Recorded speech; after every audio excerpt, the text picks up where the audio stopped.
about time I told you a little bit about my personal injury, which has been the thing that's inspired the sports injury community. So I've had kind of three major injuries, I'd say. So I'm going to break them down and talk about just one at a time. The first, well, to start with, I was very lucky up until the age of about 22, 23, where I hadn't had any injuries other than a little bit of a sprained wrist from snowboarding, but other than that, had kind of got away with not having anything to worry about. And then it was when I was in my third year of university, I was wakeboarding a lot. I just got accepted onto kind of a university scholarship scheme kind of through the Water Ski Federation, which meant that I'd kind of had lots of funding and for my wakeboarding, which was great, which was awesome. So that for me was like, right, I've got to really knuckle down and really work hard and kind of keep progressing and keep on top of the game. So it was the end of the season, it was about October, so it was starting to get a bit chilly, but I thought, oh, you know, hey, it's the end of the season, I might as well give it a go. And there was a new trick called an S-bend, which I really wanted to learn, where basically you go up in the air like a bit of a Superman kind of position with your arms stretched out in front of you, and then you basically rotate down the length of your body, so you're going out like that and spinning around like that, and this was quite a big deal for me personally, and also for kind of female wakeboarding in general. So I tried it. I had one weekend where I just did it every time I went out. I'd go around the lake once and then try it, fall in, get out, go around and try it again. Didn't really do any other tricks, try anything else. It was right, this is what I'm going to learn. So I kept on going for it, and first weekend, fine, went back the following weekend, kept going, kept trying this same trick, trying to nail it.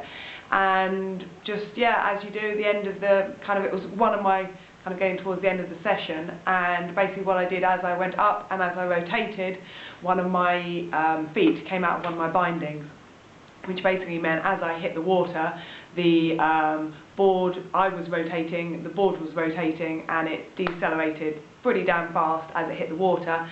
And because I only had one leg in the binding, it meant that all of that twist was focused on one knee. So I was in absolute agony in the water, was making way too much noise, being a big wussy girl, basically because I was worried that no one would realise that I was hurt and no one would come and help me, and then someone else would come round and land on top of me trying to do their trick. So yeah, all of that, and then they kind of pulled me out of the water, really painful, and then I kind of sat there for about, I don't know, 20 minutes, just kind of resting, and everyone else carried on riding, and it was kind of like, oh, okay, I'll probably be alright. And I did actually want to go back out. I wanted to go and ride after about half an hour, but they said, no, it's getting late, you know, you probably shouldn't, take a rest. So I did, and then thought, oh, it's just a bit of a sprain or something. Next morning, woke up and just felt so sick to get out of bed. So ended up having half a day off work, but thought, oh, it's nothing, you know, I'll be fine. Went into work, carried on going. I thought maybe I should go and see a doctor.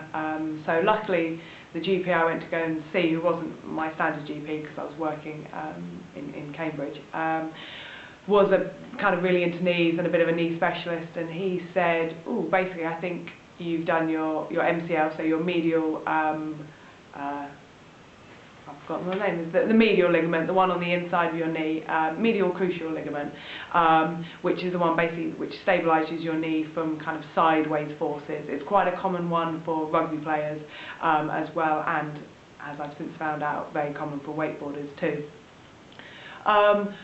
So yeah, kind of was going around all over the place, kind of to the GP, to the NHS, and luckily as part of my university scholarship, sports scholarship, I also had Bupa treatment, which had literally just kicked in that weekend, which was an absolute godsend, and I'm so grateful for that, and I'm so appreciative of kind of that. I know that I was lucky. So yeah, did my MCL, and they were umming and ahhing about whether it was a grade 2, which is when you've torn some of the fibres but it's still connected, or whether it's a grade 3 where you've completely pulled it apart and it's disconnected.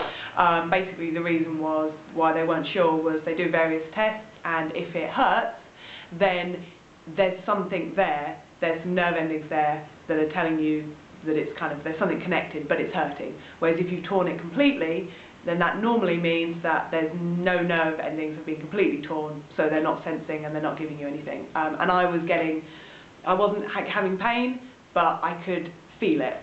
So that's why they weren't sure, and it turned out in the end, and this was after I was originally told it would be kind of 6 to 8 weeks out of sport, and it then ended up being about 6 months, because basically what I'd done is I'd pretty much torn all of them, but there were a strand or two, so I'd torn about 97–98% of the ligament, of the cruciate ligament. And so that meant I didn't have to have an operation, which was great, but it did mean that I had a very long rehab journey, which was, was tough. It was the first injury I'd had, yeah, it was kind of a lot to kind of take in, a lot to deal with. Luckily for me, it was the winter, so I wasn't missing out on any wakeboarding, particularly, but it did mean everyday things like getting to work was a nightmare. Because I was working in Cambridge, everybody cycles to work. I couldn't do that. I couldn't drive, wasn't allowed to drive at all. So I had to get the bus, which was just slow, and I ended up standing there for kind of an hour waiting for it. But hey, that's the way it goes.